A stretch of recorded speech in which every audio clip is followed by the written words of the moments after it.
Hello दोस्तों, स्वागत है आप सभी का everything is stock market channel पर। आज हम एक नए आईपीओ के बारे में बात करने वाले हैं, शामी होटल्स का आईपीओ। जिसके सेक्टर जो है आपको यहीं से नाम से ही पता चल जा रहा होगा, होटल वाला सेक्टर है। नाम में ही जैसा ही लिखा गया है, होटल्स का आईपीओ ये होने वाला है। तो इस वीडियो में हम सारी चर्चा करने वाले हैं कि इस आईपीओ की जो है जीएमपी वगैरह क्या चल रही है, और कंपनी की सारी डिटेल क्या है, फंडामेंटल वगैरह क्या है, कंपनी के ऊपर कर्जा वगैरह कितना है, और भी सारी चीज़ें इस वीडियो में हम कवर करेंगे। लास्ट में हम देखेंगे कि पहले दिन ये आईपीओ 14 तारीख को कितना गुना सब्सक्राइब हुआ, और हमको लास्ट में इसमें अप्लाई करना चाहिए कि नहीं करना चाहिए, और करें तो लॉन्ग टर्म या शॉर्ट टर्म के लिए पूरा रिव्यू और एनालिसिस टाइप की ये वीडियो आपको मिलने वाली है। तो वीडियो में आप लास्ट तक बने रहिए। तो दोस्तों, जैसा कि नाम से ही पता चल रहा है, शामी होटल्स का जो ये आईपीओ है वो होटल मैनेजमेंट कंपनी है। यहाँ पर ये कंपनी 2010 में इनकॉर्पोरेट हुई थी। 2010 में इनकॉर्पोरेट हुई थी, लगभग 13 साल पुरानी कंपनी है। मतलब इसके पास अच्छा खासा एक्सपीरियंस है होटल इंडस्ट्री में। ये इनका जो मेन काम है, इनके खुद के होटल नहीं है, बस ये दूसरी कंपनियों के होटल खरीद के, मतलब ब्रांडेड कंपनियों के होटल खरीद कर और उनकी ओनरशिप करती है, मतलब उनको चलाती है।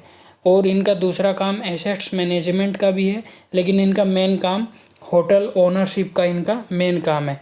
इनके पास देखा जाए तो यहाँ पर आप देखेंगे हयात, IHG, मैरियोट, इन कंपनियों के होटल ये चलाती है, उनको ओनरशिप करती है। इनके पास अभी 31 ऑल ओवर इंडिया में 31 ऑपरेटिंग होटल्स हैं, जिन 31 होटलों में लगभग 4,800 रूम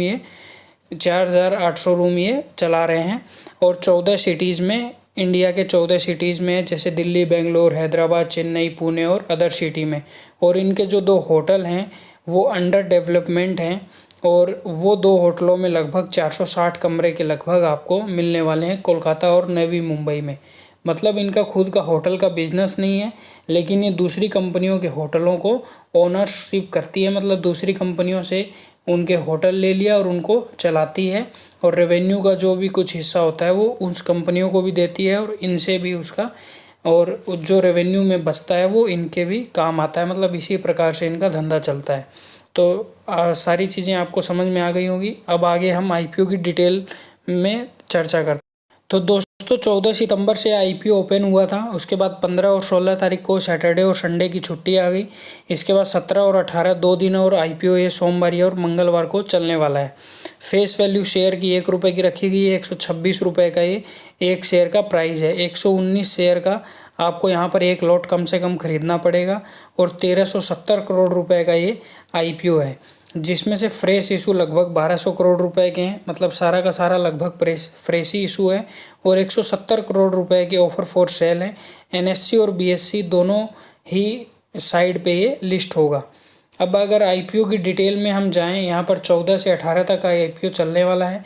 22 तारीख को इसका अलॉटमेंट आपको पता चलेगा, और जिसको भी 22 तारीख को अलॉटमेंट नहीं मिलेगा उसको 25 तारीख को पैसे रिटर्न हो जाएंगे।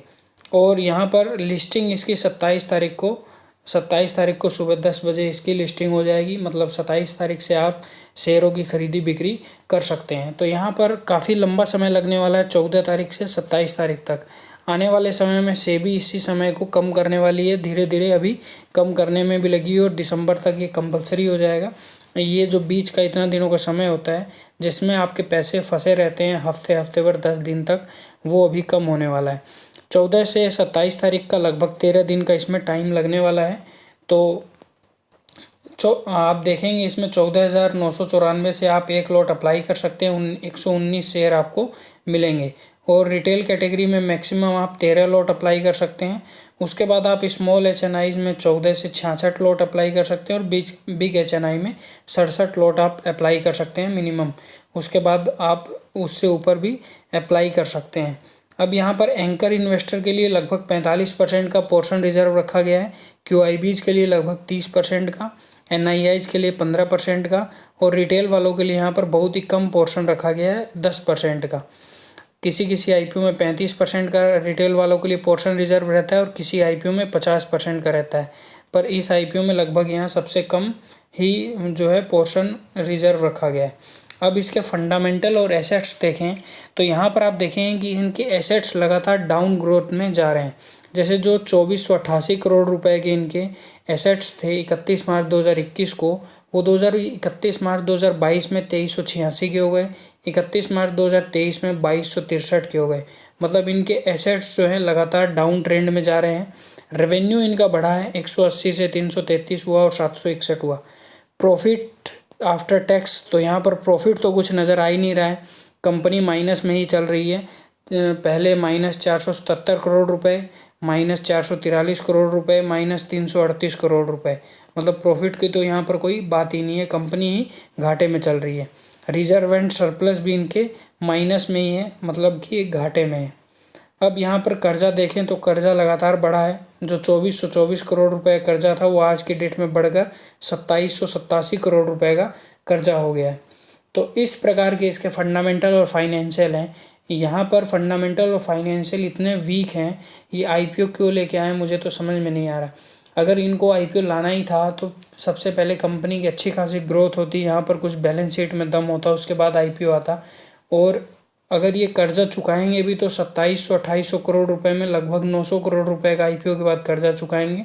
मतलब सारा का सारा माल रिटेल वालों को और एचएनआई, बिग एचएनआई एंकर इन्वेस्टरों को चिपका देंगे और उसके बाद भी कंपनी डेफ्ट फ्री नहीं होगी। मतलब उसके बाद भी कंपनी के ऊपर 1900 करोड़ रुपए का कर्जा बाकी रहेगा।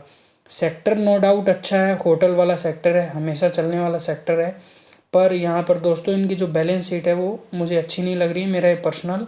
मेरा पर्सनल व्यू है ये, आप अपना देख सकते हैं। और यहाँ पर ये अभी तक फर्स्ट दिन 0.13 गुना सब्सक्राइब हुआ है। सब्सक्राइब भी कैसे होगा, मतलब QIBs तो अच्छे से देख ताक के लेते हैं, NIIs भी अच्छे से देख के ही लेंगे। रिटेल वाले जो नहीं देखते हैं वीडियोज़ वगैरह और जो GMP पे ही लगातार डिपेंड रहते हैं वो इसको भर भर के खरीदेंगे। तो यहाँ पर ये पहले दिन 0.13 गुना टोटल सब्सक्राइब हुआ है, नामात्र के बराबर सब्सक्राइब हुआ है। और इसकी GMP की बात करें तो इसकी GMP यहाँ पर 10 रुपये की चल रही है स्टार्टिंग से ही। मतलब 119 शेयर का लॉट है तो 10 रुपये की इसकी GMP चल रही है। 1190 रुपये का प्रॉफिट आज की डेट में हमको बता रहा है, लगभग 6 से 7% का। तो दोस्तों इसमें मेरी मतलब पर्सनल व्यू मेरा ये है, लॉस मेकिंग कंपनी है तो इसमें मैं ना शॉर्ट टर्म के लिए और ना ही लॉन्ग टर्म के लिए और ना ही लिस्टिंग गेन के लिए अप्लाई करूँगा। यहाँ पर अगर 100 रुपये भी इसकी GMP चल रही होती, 11,900 रुपये मेरा बनता, तो भी मैं इसमें अप्लाई करने से डरता, क्योंकि GMP का कोई भरोसा नहीं है। आपने पीछे IPO में बहुत सारा में देखा होगा जिसकी GMP लगभग 5-5 हज़ार रुपये चल रही थी और वो लास्ट दिन आते आते 500 रुपये पे आ गई। तो यहाँ पर GMP का कोई इतना भरोसा नहीं है। कंपनी अच्छी है, कंपनी के एसेट्स अच्छे हैं, बराबर भी जहाँ तक हैं वहाँ तक चल जाता है, लेकिन यहाँ पर तो कंपनी सारी ही माइनस में है। तो मैं इस IPO को short term, long term, listing gain तीनों के लिए अवॉइड कर रहा हूँ, मतलब नहीं अप्लाई कर रहा हूँ। आपको अप्लाई करना है तो मैंने सारी चीज़ें बता दी, GMP वगैरह भी सारी आपको बता दी और कंपनी क्या काम करती है वो सब भी बता दिया। आप अपना रिस्क और अपना एनालिसिस लगा करके देख सकते हैं कि IPO आपको ख़रीदना है कि नहीं। धन्यवाद।